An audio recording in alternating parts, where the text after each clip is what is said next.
Good morning, good evening, whatever time it is on this beautiful planet. It is time for another trigger-proof transmission inspired by one of the members of our community named Jenny Mercury.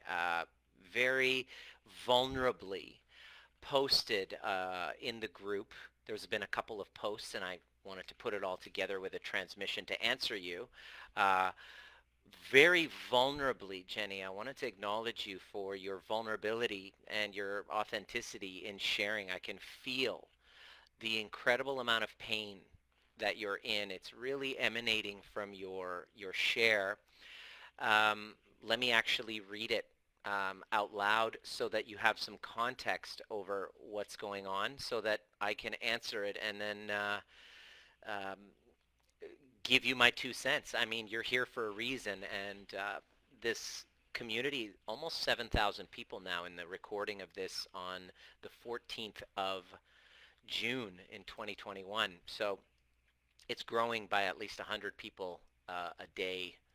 So my job as a moderator is getting even more challenging to make sure that somebody who has a genuine issue like yourself, Jenny, or anyone with a genuine issue, and when I say genuine, it's not just like, help, I need someone to rescue me. It's this is what's genuine about it, is that there's a story that's not completely like a one-sided story. There's the pain, but then there's also a specification of what you'd love to ideally create, the outcome that you want. So if you're listening and you're brand new to the community, welcome. I want you to look at and use this share as an example. Because if you ask an amazing question like this and it doesn't come from a place of like wanting to, like, I think one person, I think it was Joy, she posts up, I think my boyfriend's gaslighting me. We have problems with communication, da da da da da. What do you think I should do? Does anyone else have this problem? And then now the fucking cavalry comes in of people. Oh, he's a narc. He's this. With tons of exclamation points. And without knowing the backstory, everybody just fucking bleeds projects their own shit onto the person's situation, and um, it's not very, what's the word I'm looking for? Objective. It's completely subjective. It's all your own shit. And it turned out I got into a couple of heated discussions with some people going, slow down. Don't just don't just dismiss him for being a narcissist. Gaslighting. It turned out he wasn't gaslighting. It turned out he had a brain injury. It turned out when you have a brain injury, you can't communicate properly because your prefrontal cortex has been affected. This is where our communication is. So putting our thoughts to words becomes very difficult, especially when you've had a brain injury. So he wasn't gaslighting her. She was gaslighting him. And everybody was throwing their 2 cents in, putting their own story in it. So beware when you ask for advice in this community. You want to ask a genuine question, and listen to how Jenny asks this question, because she's really going for the outcome. Because now that she's talked about the outcome, now that I know what the outcome is, I can easily help guide you. If you're new here, welcome. My name's Dr. Nima Rahmany, retired chiropractor and now interpersonal trauma specialist. I help people heal intergenerational trauma, family dynamics, codependent relationships by going inward, and from a somatic basis, from a heal attachment wounds. Basically, the name of the game is healing our attachment wounds. If you have a question, the answer 9 times out of 10 is heal your attachment traumas. And I'm going to show you how, so really pay attention. Here's the question. Jenny says, thank you for having me here. I'm a mother of 2 young children. I've been married for 4 years to my best friend of 11 years. We've had our shares of ups and downs. The week of our anniversary, he tells me he's no longer in love. I'm triggered by every feeling of abandonment and feeling worthless, which is totally understandable, by the way. We tried to work things out, only to find out he cheated on me during that time. We're going to counseling together, and 3 times I've been lied to about the extent of his relationship with this 19-year-old girl, so a teenager. The person I once knew doesn't seem like the same person anymore. He hasn't even thought about how any decisions will affect myself or the children. My heart goes out to you. I have perhaps foolishly given one last chance till the end of September to try and work things out. In this time, I have also gone to individual therapy. Now pay attention to this. They tried me on Buspar, which is a medication, and now want me to try Klonopin, which is, I believe, a very powerful anti-anxiety. I don't want to medicate to get through this time. Absolutely, by the way, I'm going to interrupt and say, follow your intuition. And this is why when people are like, they call it evidence-based. Listen, when you're going through an attachment trauma, I just want to jump in and get in the way here. When you're going through an attachment trauma like a breakup, you should feel like shit. If you go do therapy and they give you medications for an attachment trauma, red flags. This is not cool. I can't tell you, I'm not licensed to tell you to stop taking anything. All I'm telling you is it's the biggest invalidation of your feelings when you're sad because of an attachment wound, because of grief. You don't have a medical illness. You don't have a diagnosable illness that you need drug therapy for. That is so the exact opposite. This is why I tell people, when people are like, oh, do you go see your doctor for that? I'm like, what do you expect? When you go to medical therapist, when you go to a psychiatrist, what do you expect? This is an attachment wound, and they're treating it with medication, and I believe I believe that's malpractice. To me it is, but that's just how the system is. I'm trying to help people get out of the system. So if you understand, you want to really learn how to heal, stay the fuck away from medical doctors when it comes to emotional issues. Unless you're like suicidal and you need to be medicated just to keep your head above the water, but only for a small short window to get yourself out, of course. But when you go to medicine and they put you on these drugs, you're tinkering with your brain, dealing with an attachment trauma. You're supposed to feel like shit. Giving you a script for an attachment wound, that's just wrong. Please follow your intuition. Your intuition is right when you said, I don't want to medicate to get through this time. Ding, ding, ding, ding. Jenny, keep going with that. What we do, I'm a little bit impartial to this. I'm a little bit. We help people get off of their medications that they've been on for years, sometimes decades, simply by learning how to regulate their nervous system and heal their attachment. Your nervous system is in fight or flight. You're not mentally ill. You're dysregulated. Please let me repeat that. You're not mentally ill.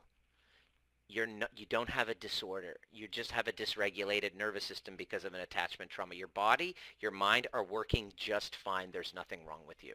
If you've gone through a really difficult time, it doesn't mean you have a mental illness that needs medication. It means you have an attachment wound, but the system that we're in, which is drugs, therapy, medicalizing, pathologizing everything, it just wants to keep feeding you these pills, and let's try this.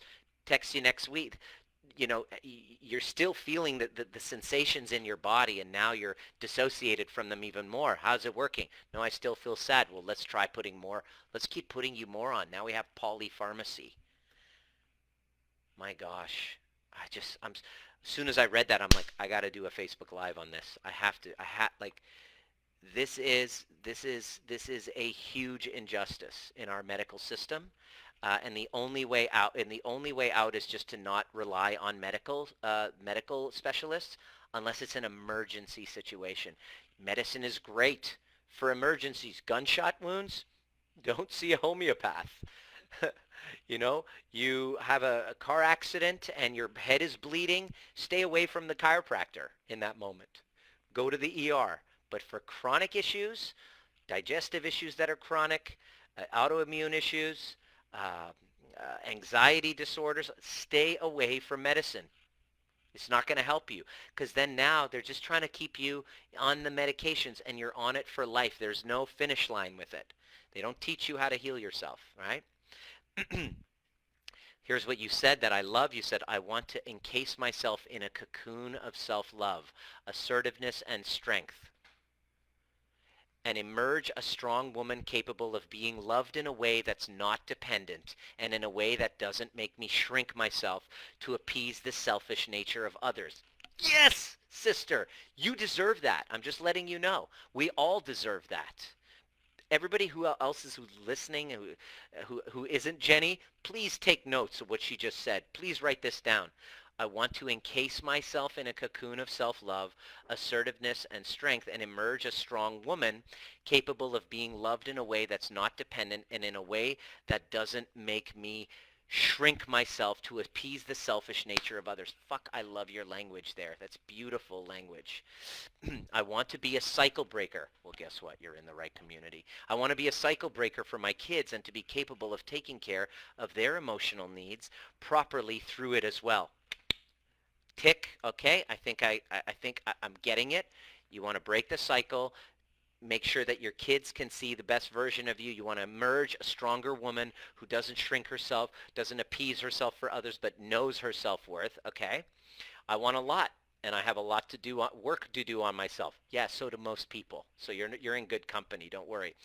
You say, I really don't know where to start and feel overwhelmed with everything going on as well. Well, you should feel overwhelmed because right now your soul has left your body. And especially if you're on medication, you can feel less. Right now, it's so painful to be there. The last thing you want to do is feel, so you're going to escape to your body. Now you're thinking past, future, guilt, blame, shame, resentment, guilt, resentment, shame. You're going back and forth. In case you haven't noticed, I've been through this before, so we help people through this. All of those feelings are totally normal. I want you to repeat to yourself, I'm supposed to feel overwhelmed. I'm supposed to feel guilt. I'm supposed to feel resentment. I'm supposed to feel shame. None of my feelings are incorrect. I welcome them all. That's the first step. And that in and of itself is scary. It takes a fuck ton of work to get there, right? I really don't know where to start. Well, I can help you with that. And feel overwhelmed with everything. I feel like the videos are very relatable and make me search deeper, which is uncomfortable for all the good reasons. Welcome to discomfort. That's what this is about. You are in the right place, okay? So what do? What do you do? You like my hat? Awesome. Cool, Dad. Yeah, I just got it today, so I want to show off. So what do you do? Jenny? This is tough because he's been cheating on you with a 19-year-old. Okay, so here's what happens. When we get into these long-term relationships and we're men, us guys, and women too. I'm just saying he's now with a 19-year-old. You've had two of his kids, and now he's cheating on you with a teenager.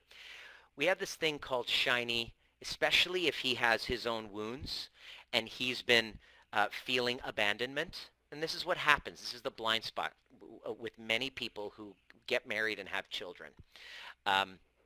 We see this a lot, and now having a kid and going through that extreme, I used to be the center of attention. And now I have this little version of me who takes up all of my wife's energy, time, just mental capacity, right? Mental capacity. And so then if I don't, in a relationship, address my own attachment wounds with abandonment with mom, guess what's going to happen when the kids come? Boom. It's going to show up. Luckily, I've been doing the work and I know that that's happening. So when those feelings come up, when I'm not getting the same level of connection that I did after a child, which is normal, I'm able to not be at the effect of it. I'm able to talk about it. I'm able to share, right? And so what happens is after kids and life happens, now the love that was just between the two of you, the best friendship and all the attention is now dispersed between four of you, five of you, however many you have, right? And so if one partner, and we see this a lot with the men, what brings to mind one of my clients have been working with, Denise, who similar situation, and she said, you know what? I just stopped paying attention to him.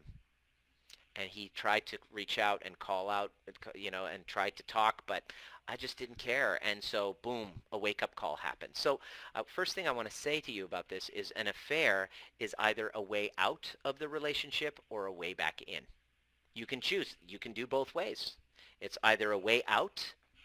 It's like, okay, a way out or a way back in. And it sounds to me like you don't want out. Your first choice would be for both of you to, in an ideal world, for him to do his therapy, whatever that means. Go fix yourself so you can choose me, which is what most women do in your situation. Go do therapy. Go do counseling. Inside, secretly, what you're hoping for is that he'll come around, get over his shiny new object syndrome, stop talking to her, and you don't do any contact, and kind of like force him into that situation so that he can protect you from your insecurities and your jealousies, and that so you can feel safe again. Right? And then so you'll put all these conditions. You might mother him. You might threaten him. You might go, you better, no contact. And then that, ends up, what's the impact of that? Well, he'll say no contact to appease you. Deep down, that relationship is filling a need. That's why we have affairs, is because our needs aren't getting met and somebody else is doing that. And so basically now he's got this fantasy. Basically that's what it is. If he's with a 19-year-old, I don't know how old you are, he's with a 19-year-old, chances are he's kind of, there's this young woman, brings out his youth and doesn't have kids and all this responsibility, isn't mothering, and now maybe looks up to him and maybe acknowledges him and makes him feel powerful and alive, and brings up all these feelings that he didn't have before, that intensity that we need when we're teenagers, right? What I'm getting is that he probably had a wound. He probably had a wound when he was, this is kind of like I'm tuning in right now, and sometimes I get this intuitive hits when I'm working with people, and then I'll be like, he probably had a wound late in his teens, and he meets somebody who he's helping him complete that. And that's his story, his journey. Let's put him aside right now, because normally what will happen is a lot of women in your situation will be like, you do the work. Are you talking to her? You said you wouldn't. Let me check your phone. And you're doing all of this behavior to try to protect you from your insecurities. But I know that that's not how you want to show up. You want it to be completely different. So what you're going to do is if you were working with us, you are going to just stop putting any expectations on him. And basically say, look, instead of looking to appease, looking for your approval, I just need some space from this relationship. I need a pause. And you got to work yourself doing the inner work to the point where you are willing to walk away if you're not getting what you want. This is your only way to a secure relationship, is if you're willing to get yourself to a point where you're willing to walk away if you're not getting it. Look, here's the attitude that I'm going to encourage you. Listen, I understand you're getting your needs met. That's what's happening. Okay? Here's what I'm looking for. And if that's what you want, that's what you want. I'm not going to get in your way. I just know what I'm going to do my own healing work, and I'm going to create my own relationship, whether you're there or not. I'd rather it be you, but I'm not attached to it being you. And that's very difficult. But that's your work to get to, because this is your only way out with your head held high based on the outcomes that you wanted. So you must get to a place where your healing has nothing to do with him. In fact, I want you to pretend like he does not exist. And here's the other part I want you to do. This is what we do with our clients, because I work with people in this crisis. This is what my specialty is. I've gone through it before, and we help our clients through this. And what I do is a little secret strategy. As I tell them, I say, pretend he doesn't exist. However way he's treating you is a reflection how you've been treating you. He's been cheating on you. You've been cheating on you. And this is not about blaming you. This is not about making you at fault. This is not your fault. I want to just start off by saying this is not your fault, even though you probably have a lot of guilt and shame. How he's treating you will be a reflection of how you're treating you, which means you're going to make yourself the priority. You are not going to rely on anyone else's approval, what they're doing. In fact, one of our clients in our Intimacy Accelerator program asked me this question. He cheated on me, and I'm trying to say, where is he? And I'm trying to, and I basically, she realized, I asked her this question. I said, if this was your daughter going through this exact thing, what would you tell her? And then she was like, oh shit, I would tell him, I would say to her, fuck what he's doing. You just focus entirely on you and focus on your outcome and 100% dive all in. And that's what it hit her. And she's like, she stopped worrying and checking in on him. Is he with her? Are you not? Because they split up for a while. Are you with her? Are you not? And so she just said, do whatever the fuck you want. I'm going all in with me. Within 6 weeks, they moved back in together, and the relationship completely transformed because of that. Now, I'm not saying this is the same for everybody. I'm just saying this is what happens when you make yourself the priority and not try to control him so that you could protect yourself from your wounds. And here's the next thing you do. You just go all in with healing your attachment traumas. You just said it in your post. You said it actually very eloquently. You said it's bringing up all this abandonment stuff. My question to you is this. This is where your work is. Ask yourself this question. Just like when? It's bringing up my abandonment wounds. Just like when? Oh, when my dad left my mom. I was 6 years old, and I don't know your story, Jenny, so this is what we hear from our clients. My dad left my mom when he was 6. He cheated. It was horrible. It was traumatic, and I felt abandoned. Boom, there's a 6-year-old little girl to rescue. Oh, what else? When I was 13, I got dumped by this kid in school, and there's a 13-year-old. So you've been accumulating, I don't mean you, we have been accumulating attachment traumas and wounds since we were children. This is not the beginning. And your work, and it is overwhelming. You go to therapy. Look, this is what I'm saying is this work is much deeper than just talk therapy and medication. Your work is to heal the attachment traumas that's stored in your body. All this flood of emotions that's coming up, it's not a disorder. They are your attachment traumas, your younger selves, your shadow popping up and saying, love me. Go all in with me. Make me the priority. Stop cheating on me. Stop pleasing others. Stop abandoning me for the sake of pleasing others, and make me the priority. And that's when we develop a secure attachment within ourselves, and then the outside world will match. Whether he steps up to the plate and joins you there, or he falls away and you call in somebody to meet you at that level, that's how you get the outcome that you're looking for. That's exactly it. So there's 2 places to go to actually next week. Actually this week, Wednesday evening. If you're ready to learn, there's 2 places. Where do you begin? 2 places. I'm going to leave a link here. I have my monthly Recreating Relationships workshop coming up on Wednesday night, or that's Thursday morning in Australia. So it's Wednesday evening from 4:30 to 6:30. It's a 2-hour workshop. These are only like $40 a month in Australian dollars. It's super, and you get to be part of it's called the tribe, the Heal Thyself tribe. They have me as a special guest. So I have this little workshop that I do every month. So some people just kind of participate at that level. That's a place to just get your feet wet, where we have a group call. We have all our videos on, so it's intimacy. We practice intimacy. I do Q&A, and we start to develop these concepts of healing our attachment wounds. The conversation is the medicine. So it's a 2-hour workshop, and on Saturday, your next step is the breathwork and badassery. Where do you begin? Where do I begin? This is actually the real place to begin. In the Heal Thyself tribe, the workshop on Wednesday, we don't actually get into the work.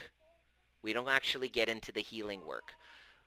We talk about it, we discuss it, I do some Q&As, but the real work begins when you show up at breath work, at the overview experience, or you go, look, Nima, guide me. I need your help. I need some one-on-one help. And then you apply, and then you jump in, essentially. So where do you begin? Click on those links in the bottom. Join us Wednesday and ask questions and start to open up the next 3 to 6 months. By the way, healing your attachment wounds takes a lot longer than 3 to 6 months. It takes for the rest of your life.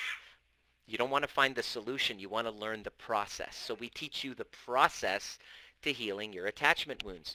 And on Saturday, we have breathwork and badassery, which I begin with an inner child meditation.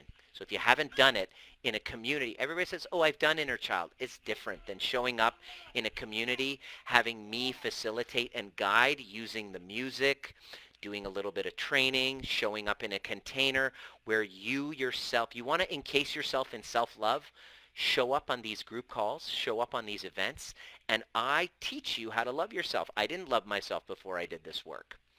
And my relationships were showing up as codependent, narcissistic cycles.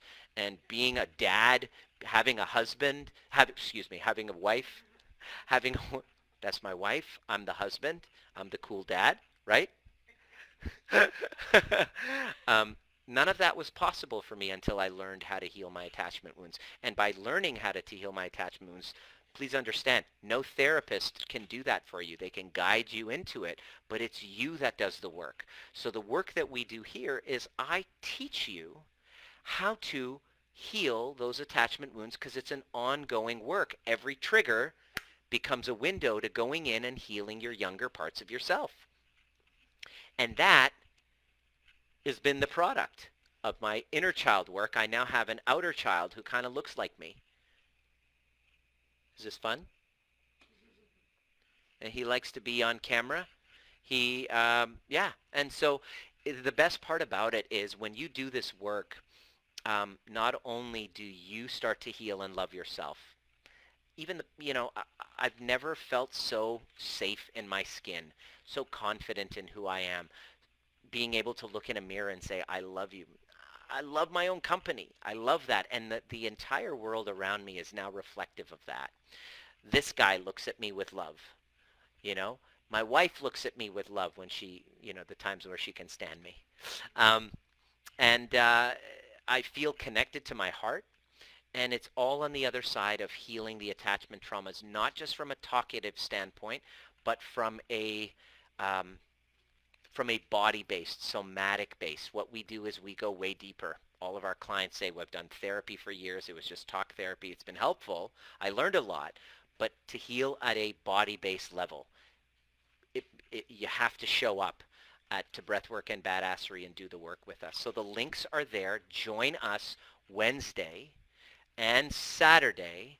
If you're new and you want to join the conversation, this is what it's all about. So we'll see you at the next. Oh, there was another question with Prakash. He asked about, where was it? He was asking about every time he starts doing some work, he then meets this resistance because it's not perfect. So what do I do with that? Well, here's what you do. You realize that this journey, healing anything, it's going to be ups and downs. Like you're not going to get it right. In fact, here's your answer is you got to be willing to show up and screw it up. Be willing to do it not perfectly. Be willing to screw up. Be willing to fuck it up. It's not about perfection. It's about progress. So it's like this type of work is like playing an instrument. It's like learning to play a musical instrument. You're definitely not going to get it right away. It's like parenting. I'm not going to get this right away. I'm not going to get it right perfectly every single time. But I'm willing to suck at it because it's something that is that important to me. So your answer, Prakash, is to just be willing to suck. Be willing to get it wrong. Because when you're learning how to play an instrument, you're going to have to suck. So it takes a while for us to get good at relationships because we have developmental traumas that we are living with that are stuck in our bodies. So it's not going anywhere tomorrow. So show up and do the work and be willing to commit to the process and be willing to suck at it. And show up and make sure you have a guide. Make sure you have skin in the game. You know, make sure you have skin in the game. Otherwise, if you're not investing, then you're not really serious about it. If you're not investing your time, effort, resources, then it's not actually a high priority for you. Get some skin in the game, find a guide, have accountability, and be willing to get it wrong. This is our favorite game. We're signing off.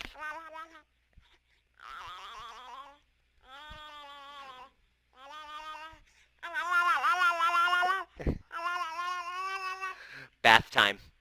See you at the next perfect time.